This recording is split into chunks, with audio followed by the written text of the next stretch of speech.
Dalam nama Bapa dan Putra dan Roh Kudus.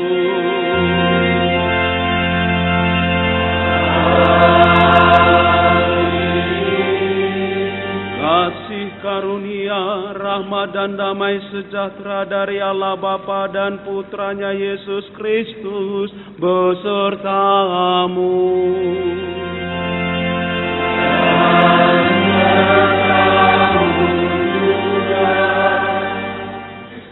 Bapak Ibu saudara-saudari yang terkasih, dalam misa yang sungguh istimewa ini Tuhan menyapa kita di sini untuk kembali berkumpul, dan Dia akan memberikan sabdanya kepada kita dan mengingatkan kita untuk selalu setia pada misi Kristiani itu, yaitu melayani dan menjadi hamba bagi yang lain.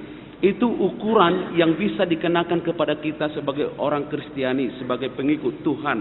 Kami sebagai Romo dan Anda sebagai umat Allah yang sungguh dicintai, mari berkanjang dan berjuang untuk saling melayani. Itu ukuran yang paling tepat dan mungkin ukuran satu-satunya ketika orang bertanya, siapakah orang Katolik itu? Siapakah orang Kristen itu? Orang akan menjawab, orang yang sungguh mau melayani.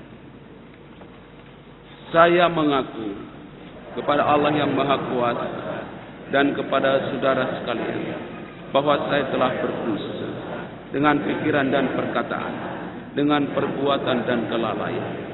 Saya berdosa, saya sungguh berdosa. Oleh sebab itu saya mohon kepada Santa Perawan Maria, kepada para malaikat dan orang kudus, dan kepada saudara sekalian, supaya mendoakan saya pada Allah Tuhan kita. Semoga Allah yang Maha Kuasa mengasihani kita, mengampuni dosa kita, menghantar kita ke hidup yang kekal.